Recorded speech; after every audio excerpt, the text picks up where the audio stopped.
Hi everybody, I am Dibakar Sigdel here at Biomedical Center, UCLA. I am a postdoctoral researcher at this Biomedical Center. Today I'm going to present you recent trends in text mining of biomedical data. Here is the outline of my presentation. First of all, I will give you a short motivation and what is text mining and what are the text mining steps. It will include extraction, pre-processing, text mining techniques.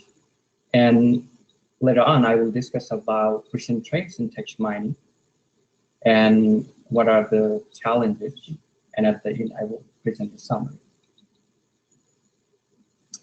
So text mining itself includes 90% of words data which are held in unstructured text formats. For example, news, comments, reviews, research papers, reports, books, documents, etc. We need intensive methods to produce knowledge from such unstructured text data. So what is text mining? It is the process of extracting knowledge from unstructured data. It is roughly equivalent to text analytics. There are different types of techniques which explores the possibility of extraction of some knowledge from microscopic structure, for example, the lexical position, word graph, etc., of the data to a macroscopic level, which is based on word frequency-based techniques. The overall goal is to turn text into data for analysis by application of natural language processing and analytical method. Once more, what is text mining in context of search, discovery, and in terms of structured and unstructured data? If we have structured data and if we want to apply a search query, in that case, it becomes data retrieval. And in the same structured data, if we want to discover something, that becomes data mining. And in case of unstructured data, and if we apply some search application or search query, it becomes the information retrieval. And at the end, text mining is something that we want to discover over it, and the data is unstructured data, and that becomes text mining. So once more, what are the skills needed for a good text miner? This picture shows here the central circle is the text mining. It needs data mining skill, it needs artificial intelligence and machine learning skills, and then database skills, and computational linguistics, and obviously the knowledge of statistics.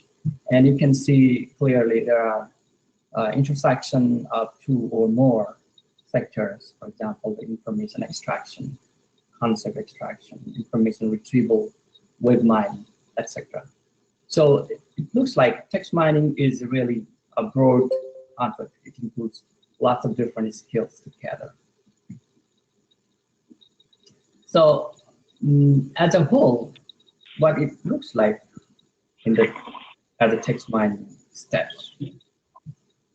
Typical text mining steps include document extraction, text preparation, and then transformation, text mining techniques over the prepared data, and then the evaluation. Evaluation gives us the feedback that will help us to improve our text mining techniques and pre-processing. Let me talk about these steps quickly, step by step. The first step is the document extraction. It's the extraction of documents from various types of external sources into a text index for subsequent search, as well as the text corpus for the text mining. And the document source can be a public website, an internal file system, research papers, medical cases, case reports, etc. Using this document extraction steps, you will have a corpus of the text for the subsequent translation. And the next step is the pre-process. Here is a funny one example. What are the pre-processing steps if you prepare a pineapple for your taste? Similarly, the pre-processing in text mining concept is that composed of three major steps: text transformation, feature extraction, dimension reduction. Let me go a little bit about these three things one by one. Text transformation. Would I request you to mute your microphone, please? Whenever you want to ask or do something, you could open it again. Thank you so much. Text transformation has a few interesting steps: the tokenization, the segmentation of all text into words by removing blank spaces, commas, etc. The stop word removal that removes the HTML, XML tags if the text is obtained from the website, and removes the scope words such as is, etc.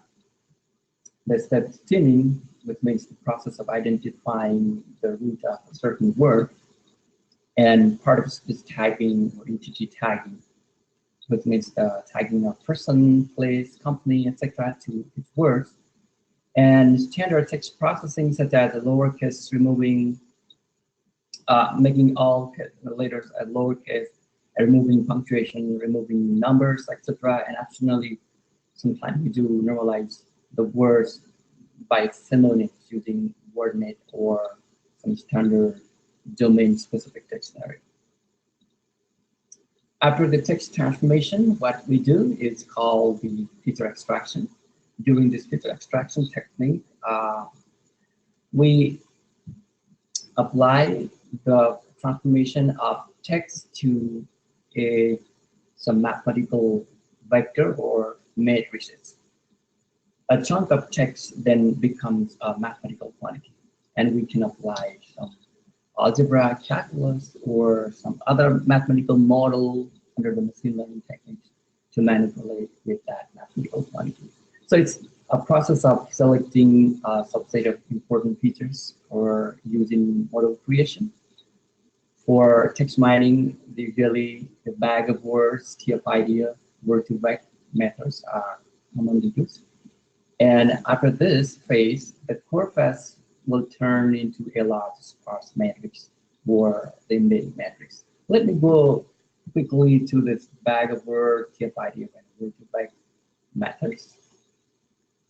Here, this two table represents, first one is a bag of words, which means if we have a document 1, we count the number of times certain term repeats. For example, for the dot 1 in this table, the word I comes one time, love comes one time, dogs comes one time, and so on. For the document 2, document 3 here, the word my comes 2 times. This is how we count the term frequency to the specific document. Similarly, we can count the number of times certain word appears in different documents. That is called, that is used to represent the inverse document frequency. Along with the term frequency and inverse document frequency, a new quantity is derived. And there are different techniques of writing term frequency and inverse document frequency, combining them. I haven't written any specific equation here. They use both term frequency and inverse document frequency to represent the number, which we can see here. These numbers are TF-IDEA of the words in this document 1, document 2, and document 3. There is a specific purpose of using this term frequency and TF-IDEA. Let me show you special application of these concepts. For example, once we know the term frequency, we can make a word cloud of the corpus. And this shows that which words is most frequent word in the corpus and which one is less frequent. And it shows a global view of majority of the words used in the corpus. And the next application of TF-IDF is that TF-IDF can be expressed as the vector in n-dimensional vector space. And one document becomes a vector in that vector space. And the similarity between two documents can be computed by calculating the dot product. Mathematically, this is called the dot product. And it's a cosine similarity, which represents how much these two documents, .1 and .2, are similar to each other. Mathematically, what we are calculating is that we are looking at the projection of this vector, .1, over the vector .2. So technically, this measures the similarity between the two documents. And this helps to build recommender system. You might have seen in the Amazon or whenever you go to PubMed to read the research paper, you might have seen at the right or left corner, there are the similar articles you might be interested in that can be shown at the certain side of the page. That's what the recommender system is. And that uses the concept of this document similarity of documents. The other method for feature extraction is word-to-vec method, which uses the two-layer neural network to train the embedding matrix. This two-layer neural network gives us an embedding matrix. This embedding matrix not only represents the how frequent the term is, but also this represents how two words are related to each other. Using this embedding matrix, we can project the whole word cloud into a two-dimension, which is called word embedding in two-dimension using TSN. And this represents how these words are scattered in two-dimensional vector space. The next process in text mining is reduction of dimension. This picture shows Dibakar, yes. I apologize that I interrupt you. It's a wonderfully organized presentation. I'd like you to go a bit slower. Okay. Then it gives all of us a chance to ask questions. It's very organized. You spend a lot of efforts on it. I appreciate. Just go a little bit slower. Okay, so what I thought, I have 36 slides. So if I'm not finished today, I will separate this talk in two different days. Right. If we couldn't do today in a completion, we can allocate another time slot. But I'd rather you go slow because clearly you've done a lot to put it together. Okay, thank you so much. So the dimensionality reduction means how the physical quantity appears in two different, in different dimensions.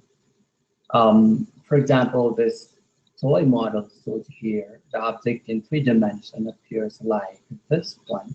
And if we project this object in 2 dimensions, this becomes a little bit less informative, but it captures the majority of the information, even in 2 dimensions. And we can go further in 1 dimension, keeping most important information in a line. So this is how we go from 1 dimension to higher dimension to lower dimension. But in reality, there are different techniques to reduce the dimension. Let me talk, first of all, why do we need this dimensionality reduction? First of all, we want to reduce the memory footprint of storing the corpus. And we also want to transform the vector from the term space to topic space, so that the document of similar topics stay close by each other. And how do we do this dimensionality reduction? Most of the time, we use standard method called singular value decomposition, which means we split a sparse matrix. Usually the text document is in the sparse matrix form whenever we use a term frequency only, or TF-IDF, or go-to-back method. We split this sparse matrix into 3 different matrices. First one is again sparse, and second one is the diagonal matrix. And third one is has eigenvalues, matrix elements. And we look at the elements in this diagonal singular values and look at how fast these values decay.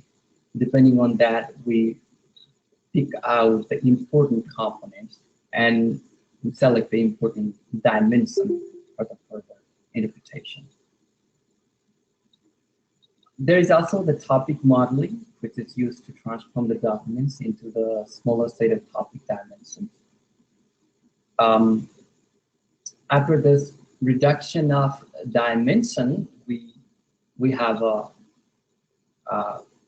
good chunk of important features in a mathematical matrix form. With that pre-processed data, we start to apply some interesting text mining techniques. As a whole, we can classify these text mining techniques into 2 categories: macroscopic view, in a macroscopic view, and a microscopic view. For example, document clustering looks at the global property hidden in the text documents. Similarly, the document categorization and topics modeling, document summarization, document similarity, and recommender system. They look the document in much global perspective. They count the term frequency, how many times the term, certain word is repeated in the documents. In microscopic view, we have pattern recognition, tagging, annotation, entity extraction and relation modeling, sentiment analysis, lexical analysis. Here we go a little bit deeper into the text and look at how different words are interrelated to each other, what different entities are correlated. This is kind of like a microscopic study of the documents. I'm not going to each of these one by one, but I am picking 2 of these topics to discuss in more detail.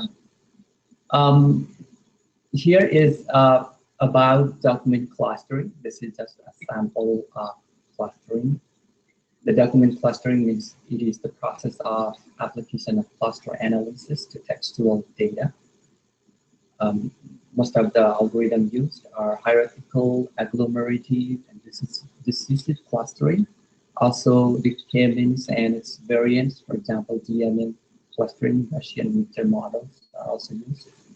And the application of this document clustering is to organize the documents for browsing purpose, for the corpus summarization, and there are some other applications too of the document clustering.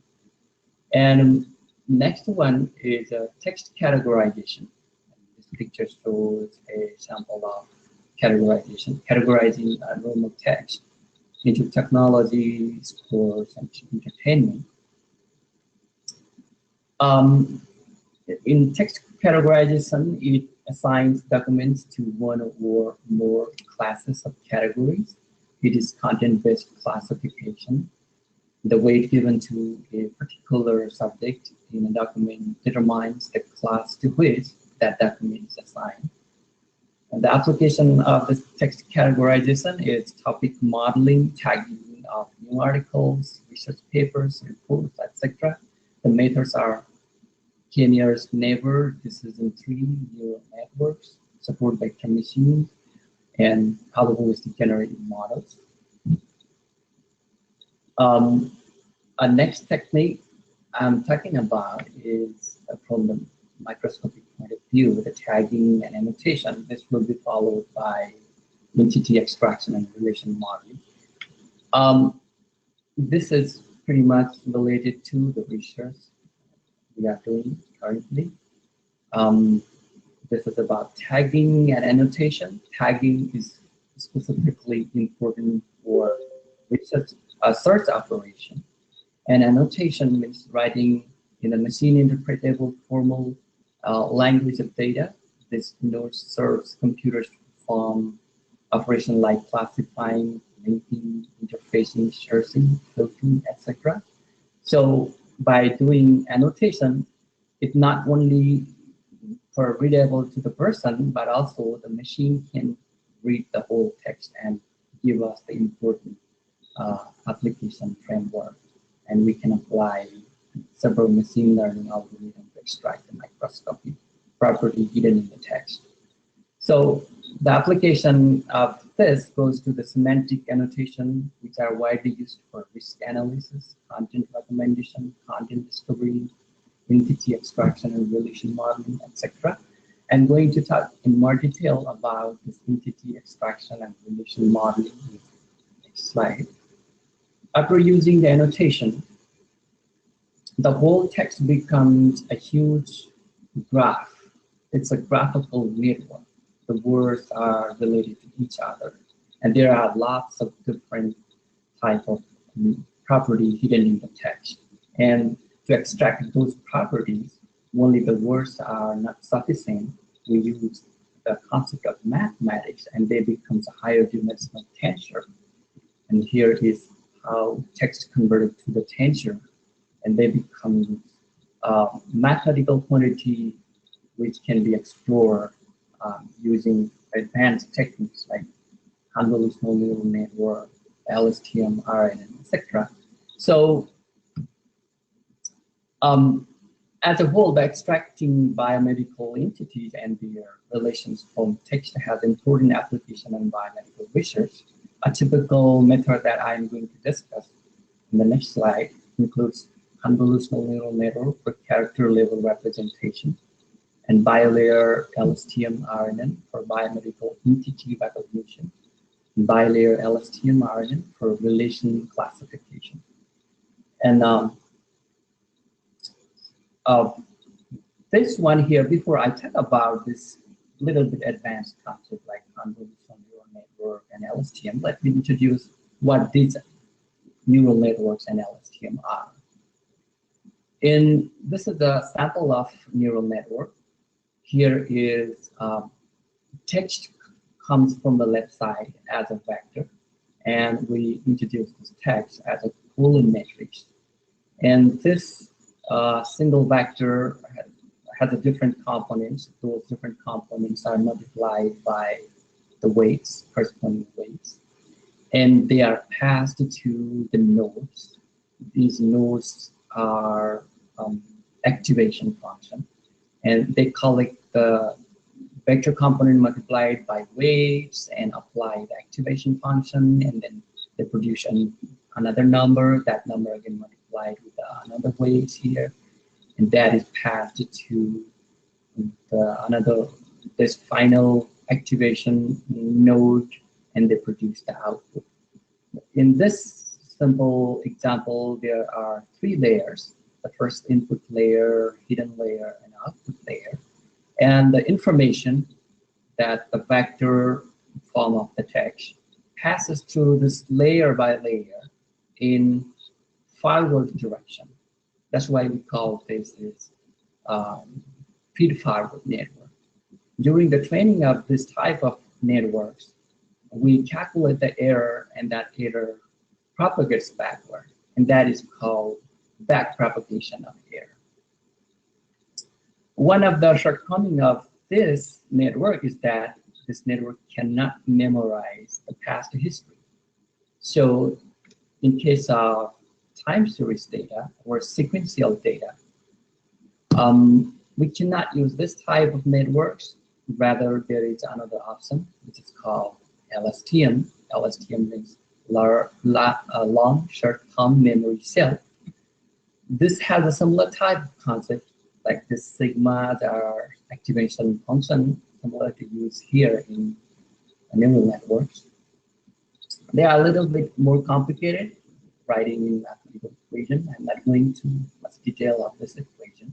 What it does is it takes the vector, multiplies with a couple of activation, and there are direct product, direct sum, and this produce the output. And this output will be applicable in the next step as a one step backward. So this means it collects the information from the past, the history, as well as the new information that comes in. So this tries to memorize a little bit more about back and forth while this process ahead in calculation. Using these two concepts, there are different techniques being used in text mining of biomedical big data. For example, here, simply uses dimensional sentiment analysis using a regional CNN LSTM model. What it is using is there is a word vector in the vector form. This is fed into the convolution layer. Convolution layer is a neural network plus one extra convolution layer of neurons. What this convolution does is it tries to extract the hidden mathematical properties in the word vector. Using this produce the extra features and feature relationship. And using this, there is a max pooling layer. After that, we apply the LSTM layer, and the text which goes from this direction is collected and applied to the LSTM. And another text that comes from here applied to the LSTM again, and they are collected. Finally, goes to the linear decoder. And this is how we use convolutional neural network and LSTM. I cannot go to much mathematical detail just in the single slide. My aim here is to show you how we can combine neural network, LSTM, this new technologies to interpret these, to apply to the sentiment analysis. Let me go one step further to talk about entity extraction and relation modeling. This is the one paper that I took from this average. Neural joint model for entity and relation extraction from biomedical text data. What I'm interested here is I want to show you how they designed this neural network. So there are three different networks. One is the convolutional neural network for character level representation. And another one is this one is a bi-layer LSTM RNN network for biomedical entity recognition. And the third one is bi-layer LSTM RNN for relation classification. So this starts from reading the text character by character. And that information is given to this one, bi-layer LSTM, and it uses that information for entity recognition. And that information given to the third one, and that uses it to extract the relation and its classification. Again, I'm sorry for much mathematical explanation that I cannot give you here. And again, I want to show you how this researcher applied the concept of convolution LSTM to reach the conclusion there. All right. So the next one I want to show you is these writers found the results in the topics empower sequence labeling, task-aware neural language model. Here again, I want to show you the architecture they used. They started with text from the character label, and these are the LSTM. They read the character by character of the text. And there is an interesting concept of highways. There are two highways here. And they can use word label by LSTM network. And at the top, they have conditional random fill for sequence labeling. So the information in the text passes from this first layer, and it analyzes each of the character one by one and passes the information to the word label from character to word label. And again, there is a bilayer LSTM. And the information in the word label passes to the another layer, the conditional random fill. So this is how they constructed use the LSTM to extract the information from character to word, word to sentence, and so on. The main theme is here, this advanced technologies like convolutional neural network and LSTM are capable to extract much more complicated mathematical property that is hidden in the text. The other one I have here is the identification of medical records using conditional random fill and long short-term memory network. If you are interested, I have put the web address of these papers in each of the page. In that paper, I found this interesting network. It starts with a sentence, and they represent the sentence into the word representation. They put them to the LSTM layer, the LSTM hidden output, and then the fully connected layer, dropout layer. And then they use the decoding lattice. This is very interesting, and probably in next presentation I will go much deeper to these papers. And then the final one is the tagging output. Another one is the structure prediction model for RNN-based sequence labeling in clinical text. If you are interested, you can go here and read this paper. What I have extracted from this paper is the plot that shows the results for bilayer LSTM, bilayer LSTM conditional random fill, bilayer LSTM conditional random fill pair, and so on. They have used this concept to make a plot for, you can see here, drug, name, duration, frequency, dose.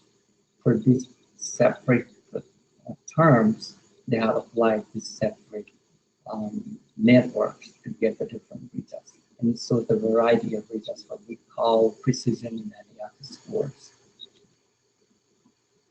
So what are the challenges in text mining? The most of the information is unstructured textual form, and it's the large textual database. 90% of the data are in textual form. And there is a very high number of possible dimensions. There are lots of words, and they create the different dimensions. And also the relation between words creates the extra dimension. Subtle and complex relationship between the concept in the text, and there are also the word ambiguity and context sensitivity. Some words in some contexts gives you one meaning, and the same word in different contexts gives a different meaning. That's kind of a little bit hard. And the data are noisy, not structured format, and there are unnecessary characters, words, sometimes you cannot find the meaning of the word using the text. For example, in Twitter, Facebook, we don't find the meaning of the words sometimes people use. So that makes the text a little bit noisy. In the summary, the text mining techniques are evolving along with the computing technologies. It is more challenging due to the fast growth of the data. And text mining is more important in future because text is the most feasible way of representing knowledge. All right, thank you so much. Any questions?